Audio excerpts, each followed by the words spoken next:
everyone. Thank you so much for being here tonight. I'm going to leave a picture of my daughter. I don't know if you can see her down there. We'll see her again. I'm a local cancer mom. I'm from West Hills. I've lived there for 7 years now. And my daughter in 2014 was diagnosed with an absurdly rare form of leukemia. It's called the Philadelphia chromosome leukemia. Only 1 in 1 million children will be diagnosed with this cancer. Quick background, I actually didn't come originally thinking that there were any problems in our environment. I was told that it was a strange genetic fluke.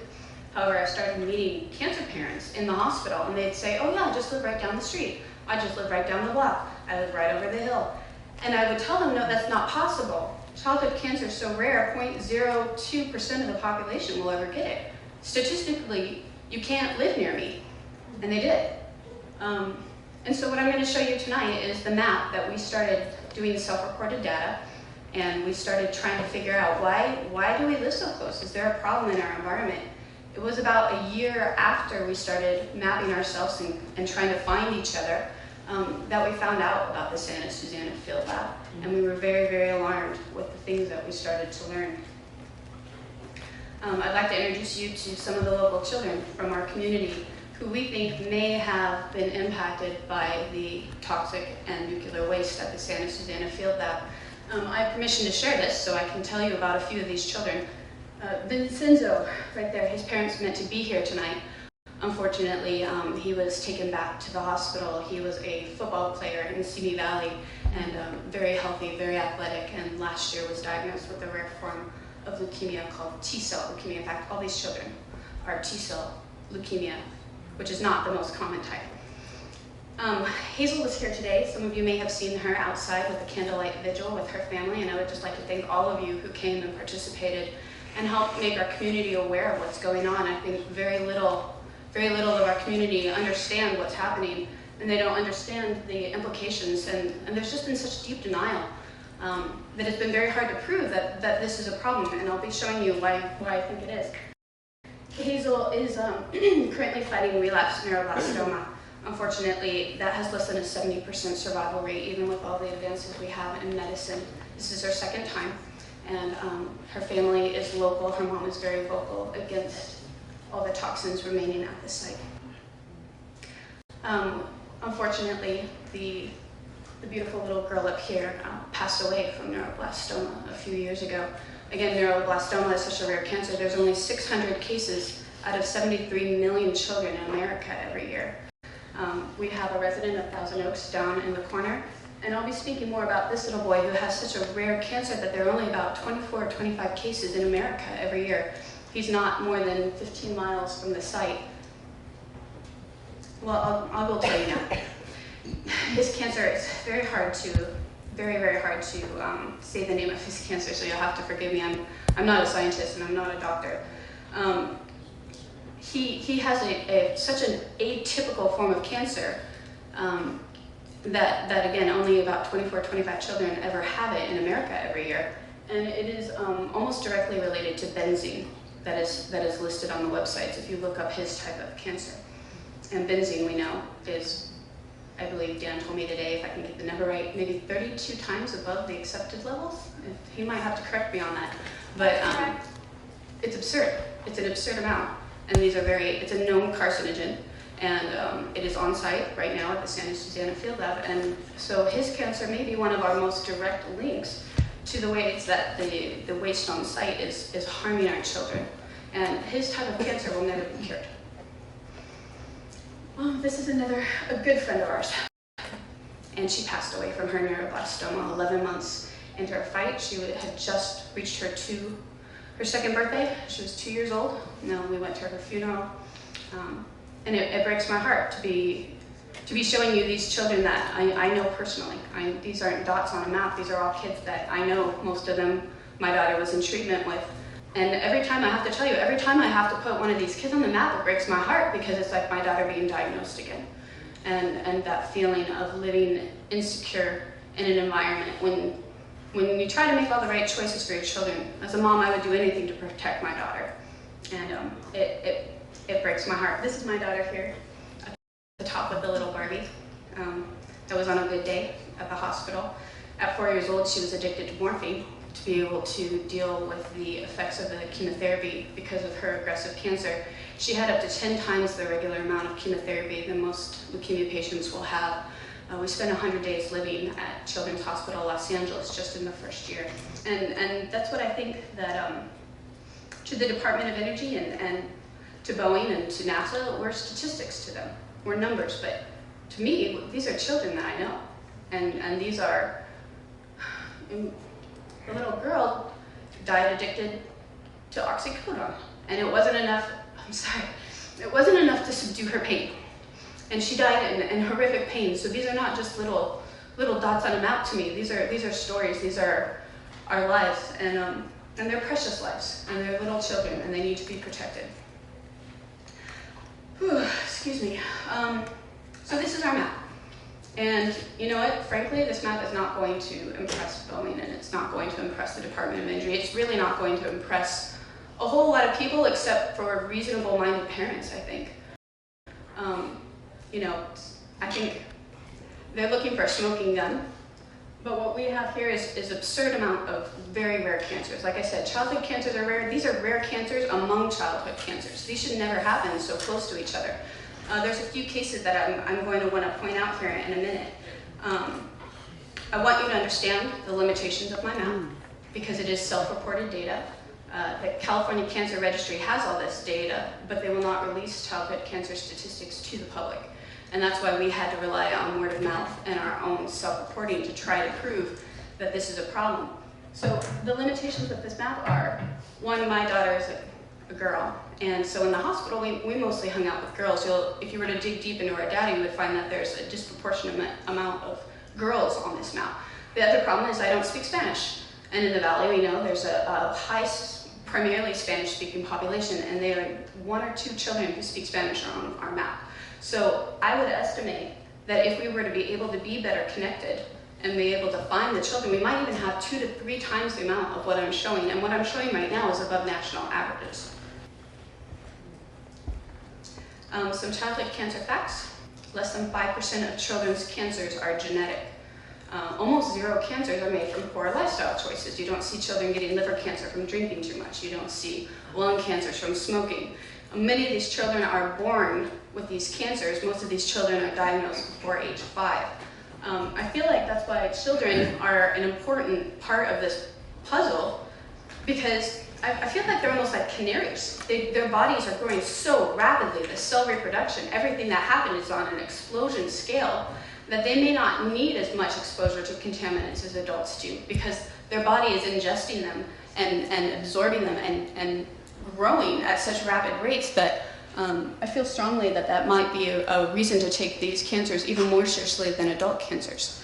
It used to be that the researchers thought that these cancers were genetic flukes. However, research is shifting, and there are now many cancer researchers are looking much more seriously at the role that environment plays in these cancers. Also, a very alarming fact is that cancer rates for children are rising in America, going up 35% in almost 40 years. That's absurd. And I'm not the only one who thinks so. Catherine Medier, an adjunct professor at the University of California, Berkeley, also thinks so. She said, when you see an increase like that, 35% in 40 years, that fast, in a short period of time, most likely it's going to be driven by some exposure to environmental factors. I want to let you know she was primarily speaking about leukemia, but I feel that more and more researchers are going to take this on. In the environment, a lot of things have changed. A lot of chemicals have been brought in. We are all exposed to many of them. So most likely, the increase has been driven by some exposure to environmental factors combined with genetics. Again, that's Catherine Medier.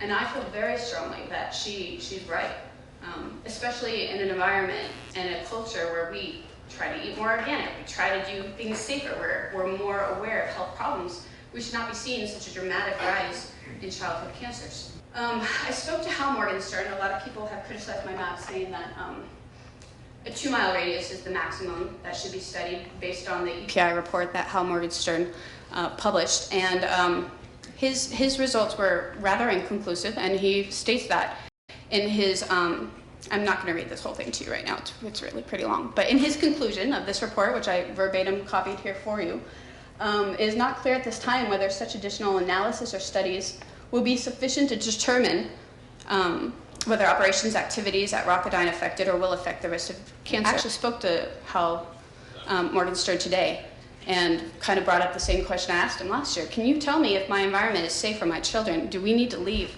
And he said because the research is insufficient, he cannot tell me. He was very nice about it, but he would not tell me. He said unless the data is there, unless the research is being done, he cannot make an assumption. The problem is the research is not being done. And the Department of Energy is not doing it, and they're moving forward with these reduced cleanup plans, and they should be moving forward with the research. They should be promising us first that absolutely, without a doubt, this is not affecting our children. They are not. And Paul Morgenstern was not able to determine that either. I want to tell you just a little bit. I'm almost done. I hope I'm not talking too fast, but I'm pretty nervous. This is called imputed data. I've been working with a, you have to forgive me, statistician, like a mathematician, statistician.